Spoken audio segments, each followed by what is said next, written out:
Assalamualaikum warahmatullahi wabarakatuh.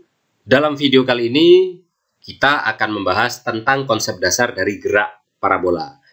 Nah, langsung saja untuk kasus gerak parabola, misalkan gini, ada sebuah benda, ketika mulai diamati katakanlah posisinya di sini. Dalam selang waktu delta t tertentu, posisinya berubah ke sini, kemudian ke sini, dan seterusnya. Sehingga kalau kita lihat atau kita jelaskan posisi setiap saat dari benda ini, maka lintasan geraknya adalah kurang lebih seperti ini. Nah, inilah yang kita maksud sebagai gerak parabola.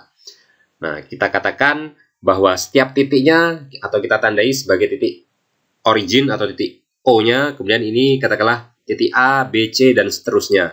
Nah, kalau kita lihat, gerak dari benda ini sudah tidak bisa kita katakan sebagai gerak satu dimensi. Maka kita butuh sistem koordinat untuk bisa menjelaskan bagaimana pergerakan dari benda ini, sehingga kita buatlah sistem koordinat sumbu X dan sumbu Y seperti ini misalkan. Nah, selanjutnya kalau kita lihat bagaimanakah perubahan posisi dari partikel atau dari benda ini setiap saatnya terhadap arah sumbu X, kita cek. Setiap saat, jadi di kasus ini katakanlah kita melihat benda ini setiap waktunya itu sama, misalkan dari sini ke sini 1 detik, maka ini ke sini 1 detik, ini ke sini juga 1 detik, dan seterusnya. Nah, kalau kita lihat pada arah sumbu X, perubahan posisi bendanya selalu sama. Sehingga dari sini bisa kita katakan bahwa pada arah X, karena setiap waktu perpindahannya itu selalu sama, maka pada sumbu X yang berlaku adalah GLB. Jadi, ingat pada gerak parabola, arah sumbu X yang berlaku adalah GLB. Tapi kalau kita lihat pada arah sumbu Y, ternyata ketika dia naik, kecepatannya semakin berkurang atau perpindahan di setiap waktunya itu kan semakin mengecil. Kemudian ketika dia turun ternyata perpindahan setiap waktunya semakin besar. Berarti kecepatannya bertambah.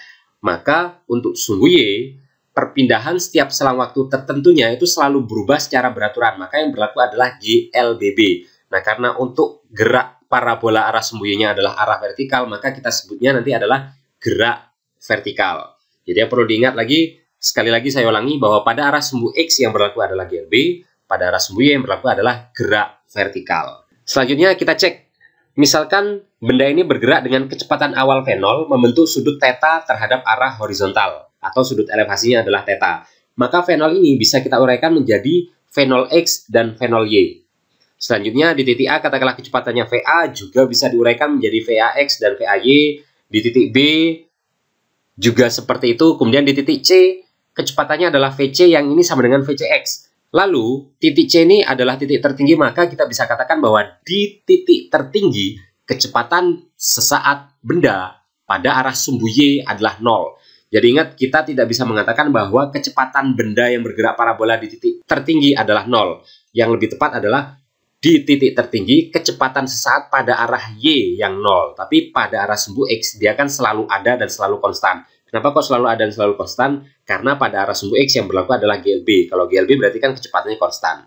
Maka ingat, di titik tertinggi, kecepatan bendanya tidak 0. Karena dia masih punya kecepatan pada arah sumbu X. Selanjutnya pada titik D, titik E juga seperti itu. Punya kecepatan VE, X, VEY, dan seterusnya. Di titik F juga punya kecepatan VF yang nilainya bisa diuraikan menjadi VFX dan VFY. Nah, kalau dilihat bahwa setiap saat kecepatan dari benda ini tidak pernah sama. Ingat, kecepatannya tidak pernah sama. Kenapa? Karena setiap saat arah gerak bendanya selalu berubah. Karena arah gerak bendanya selalu berubah, maka kecepatan tidak mungkin sama. Tapi kelajuan bisa jadi sama. Jadi kalau misalkan dicek, kelajuan di titik A dan di titik E itu adalah sama.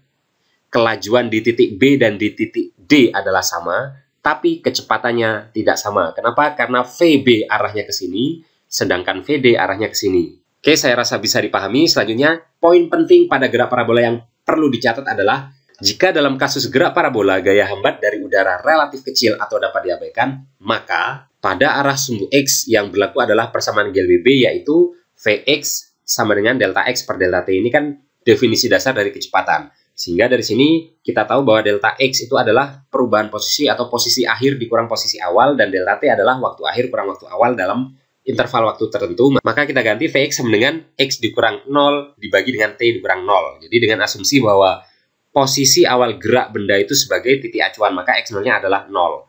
Dan ketika benda mulai bergerak, waktu awalnya adalah 0, maka T awalnya kita buat 0. Sehingga Vx bisa kita ganti menjadi X per T, atau X sama dengan Vx dikali T. Jadi ini adalah persamaan yang nantinya akan kita gunakan terus-menerus untuk mengkaji gerak parabola pada arah sumbu X. Selanjutnya pada arah sumbu Y tadi sudah dijelaskan, sudah kita lihat bahwa pada arah sumbu Y yang berlaku itu adalah GLBB yang selanjutnya kita sebut sebagai gerak vertikal karena arahnya adalah vertikal. Maka nanti persamaan yang berlaku yang pertama VTY sama dengan V0Y plus GT, VT kuadrat sama dengan V0 kuadrat plus 2G kali delta Y, dan Y sama dengan Y0 plus V0 kali T tambah setengah GT kuadrat. Ini adalah 3 rumus gerak vertikal. Rumus gerak vertikal ini wajib dihafal, harus diingat. Karena ini nanti akan kita gunakan di belakang-belakang untuk mengkaji gerak parabola pada arah sumbu Y. Selanjutnya yang akan kita bahas paling awal adalah bagian awal dari pergerakan benda atau ketika benda masih berada di titik 0. Nah, kalau kita lihat V0 ini telah kita uraikan menjadi V0X dan V0Y. Kira-kira bagaimana besarnya V0X dan V0Y masing-masing. Nah, perhatikan segitiga ini. Kalau saya buat ulang, bentuknya kan seperti ini. Di mana ini adalah theta, kemudian ini adalah V0X. Yang ini panjangnya kan sama dengan yang ini. Jadi ini dengan ini kan sama, maka ini adalah V0Y dan ini adalah V0. Nah, kalau kita menggunakan trigonometri sederhana, maka kita dapat bahwa pada arah X adalah V0X itu sama dengan V0 dikali cos theta. Jadi kecepatan pada arah sumbu X itu adalah V0 cos theta dan pada arah sumbu Y, V0Y adalah V0 sin theta. Saya rasa ini tidak ada masalah karena kalian sudah memahami dengan baik trigonometri sederhananya. Selanjutnya, kita tinjau di titik tertinggi atau di Y maksimum atau di titik C. Nah, kalau kita ngomongin arah sumbu Y, maka ingat lagi tadi yang berlaku adalah persamaan gerak vertikal. Nah, yang pertama kita akan mencari berapakah TY maksimum. TY maksimum adalah waktu yang diperlukan untuk mencapai Y maksimum. Nah, Y maksimum kan di sini, berarti waktu yang diperlukan dari titik origin ini sampai menuju ke titik C. Maka yang kita tinjau adalah dari O ke C. Nah, kira-kira dari 3 rumus gerak vertikal ini untuk mencari waktu kita gunakan yang mana? Jadi dari ketiga rumus ini yang punya variabel waktu adalah rumus pertama serta rumus ketiga. Mana yang akan kita gunakan? Jelas jawabannya adalah rumus yang pertama. Kenapa yang ketiga tidak bisa kita gunakan? Karena dalam hal ini kita masih belum mengetahui berapa besarnya Y. Maka kita bisa menggunakan secara lebih gampangnya adalah persamaan yang pertama. Maka kita tulis persamaan pertama yaitu VTY sama dengan V0Y plus GT. VT itu kan kecepatan akhir dalam interval waktu pengamatan.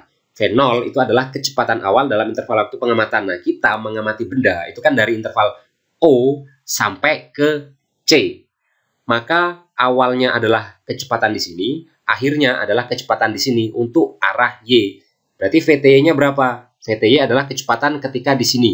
Maka bisa kita tuliskan VCY sama dengan V0Y-nya berapa? V0Y ini kan berarti V0 pada arah Y. Tadi kita sudah dapat bahwa V0 pada arah Y adalah V0 sin. Maka V0Y-nya kita ganti dengan V0 sin. G arahnya kan ke bawah. Maka kita buat tandanya negatif. Berarti dikurang G dikali TY max. Karena yang kita cari adalah TY max. Nah, VC-nya kan tadi kita ketahui bahwa di titik tertinggi kecepatan pada arah Y adalah 0. Maka kita ganti 0 sama dengan V0 sin theta dikurang GT Y max. Sehingga kita dapatkan bahwa TY max-nya adalah V0 sin theta per G. Jadi ini adalah waktu yang diperlukan untuk mencapai titik tertinggi. Selanjutnya yang kita cari adalah menentukan Y max-nya atau berapakah titik tertinggi dari sini ke sini. Berarti ketinggian maksimum istilahnya. Maka masih kita tinjau dari O ke C. Nah, kembali lagi ke 3 persamaan gerak vertikal. Untuk mencari Y, kira-kira kita pakai rumus yang mana? Nah, dari sini kita punya 2 rumus yang ada variabel Y-nya, rumus kedua dan rumus ketiga. Untuk lebih gampang, sebenarnya kita gunakan bisa rumus yang kedua.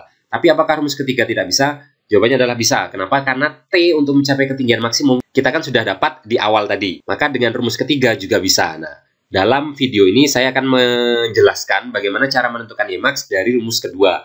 Mungkin nanti untuk latihan kalian bisa mencoba untuk mencari Y max dari persamaan yang ketiga. Oke, kita tuliskan persamaan yang kedua, VTY kuadrat sama dengan V0Y kuadrat ditambah 2G kali delta Y. Nah, kecepatan akhirnya itu kan yang di titik Y. Maka kita gantikan VTY kuadratnya adalah VCY kuadrat sama dengan V0-nya kita ganti dengan V0 sin theta. Kita kuadratkan dikurang dengan 2 kali G. Ingat tanda negatif karena arah G selalu ke bawah. Delta Y itu kan berarti perubahan posisi atau posisi akhir kurang awal. Maka posisi akhirnya adalah YC dikurang dengan Y0.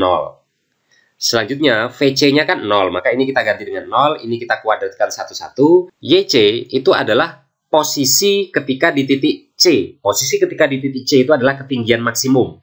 Y0 itu adalah posisi ketika di titik origin, maka ini nilainya adalah 0. Maka Ymax dikurang 0, hasilnya adalah Ymax, maka dapat yang ini. Sehingga kita peroleh bahwa Ymax adalah V0 kuadrat kali sin kuadrat theta per 2G. Ini adalah rumus yang digunakan untuk mencari ketinggian maksimum. Next, selanjutnya kita bahas kondisi di jangkauan mendatar maksimum atau di Xmax atau di titik F. Jadi ketika di sini. Nah, yang pertama yang akan kita cari adalah, yang pertama yang harus kalian ketahui tadi, yang harus kalian ingat adalah bahwa pada arah X yang berlaku adalah persamaan GLB. Maka untuk menentukan Tx max atau waktu untuk mencapai jangkauan terjauh, kita tinjau gerak dari O ke F. Nah, pengetahuan yang harus kalian punya adalah waktu yang diperlukan benda dari bawah sampai ke titik puncak itu sama dengan waktu yang diperlukan oleh benda dari titik puncak ke titik bawah lagi. Artinya, kita peroleh hubungan bahwa T untuk mencapai X max adalah 2 kalinya T untuk mencapai Y max. Kita dapat bahwa T untuk mencapai Y max adalah V0 sin theta per G, maka Tx max kita peroleh sebesar 2 kali V0 sin theta per G. Jadi ini adalah waktu yang diperlukan untuk mencapai titik atau jarak atau jangkauan mendatar paling jauh. Nah, bagaimana dengan besarnya X max? Kalau mau mencari besarnya X max, ingat tadi pada arah sumbu X yang berlaku adalah GLB. Maka untuk mencari X, tadi di awal sudah saya jelaskan bahwa X sama dengan Vx dikali Tx max, karena yang kita cari adalah X max. Nah, Vx itu besarnya adalah V0 kali cos theta. Tx max kita peroleh dari sini nilainya adalah 2 kali V0 sin theta per G. Maka ini jadinya V0-nya kita kalikan ke dalam jadi V0 kuadrat. 2-nya kita letakkan di depan karena dia konstanta. Kemudian cos dikali sin dapatnya adalah seperti ini.